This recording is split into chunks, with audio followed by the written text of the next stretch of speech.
Well, the candidates are all in place, and the NDP set a record for the number of women. That's just one insight from Alice Funke of PunditsGuide.ca. Thanks so much for coming in. Yeah. The NDP shattering records on with women. Tell us more about that. Well, they've made quite an effort to recruit. They have a policy in their party that's not affirmative action, but they require the ridings to go out and ask everybody. And the finding from Samara Canada's study is that you have to ask. And so they ask women, they ask people from a variety of backgrounds, First Nations, people from the immigrant communities, and it's paid off for them over a period of time to the point where they could field 40% of their slate now as women. And that's a record. It is a record, and last time they fell behind the Liberals for the first time.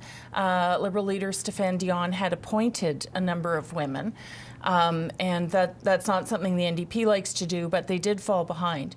So the Liberals this time have fallen behind. They're down at 29%. And all the party leaders made a commitment to equal voice in June of 2009, saying that Mr. Layton and Mr. Giuseppe said that they would aim for a parity slate. Obviously, the NDP fell a bit short of that. Mr. Ignatieff had said that he would run at least 1/3 women, so 33%. They'd run 38 last time. They've come in at 29. So some of the, you know, Sheila Gervais, I know, was a bit disappointed, but they're going to keep it up. And I guess the Bloc and the Greens came in around 32%. Okay, when we talk about the ridings and the insights that we can gain from each riding, I mean, the highly contested ridings, and one could argue that in a lot of those individual contests are a little bit more interesting, have more spark than the federal campaign right now. I would agree completely. Yeah.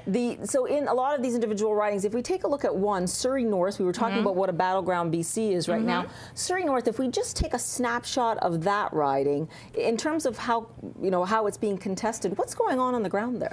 Well, it's not. It has a completely different orientation to the ridings that have been covered around the 905 in Ontario. When you get into British Columbia, you have to realize it's NDP Conservative races there, and that there's votes that switch between the Conservatives and the NDP. This is a working class and middle class riding. It has a large Indo-Canadian community that's a very important part of the riding. And while it's represented now by Donna Cadman, of course it was represented at one time by Chuck Cadman. And her husband, yeah. After he passed away, Penny Pretty won for the NDP. She was, just segue back for a second, she was recognized by Equal Voice the other last month in Ottawa. She was elected to all 4 levels of government in British Columbia.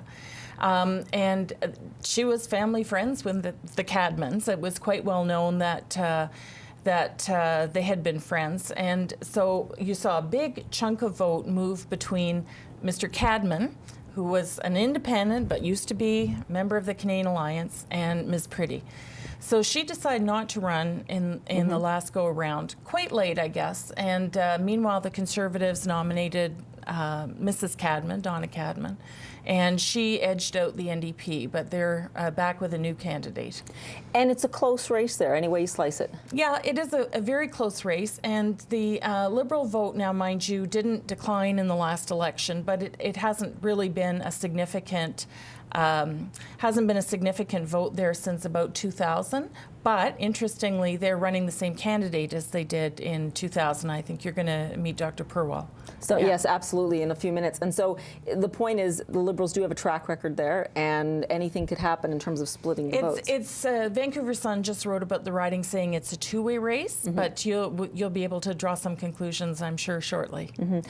And bottom line here, Alice, when we're looking at these individual contested ridings like Surrey North, it's the doorstep politics, isn't it? It's the doorstep politics, but in British Columbia, you can't get away from the HST right now. And Mrs. Cadman had made a commitment in Surrey North that she would vote against the HST. And when she came to Ottawa, she wound up voting with the government in favor of the harmonization. So that's certainly an issue that's going to be raised.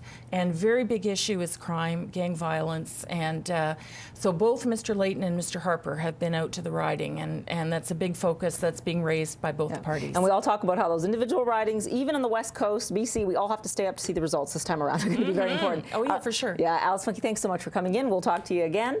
Now, next, we're going to take that campaign stop to Surrey North. It's one of those highly contested ridings, and we'll be talking about what the candidates are hearing on the doorstep. Just up after the break. This portion of CTV News Channel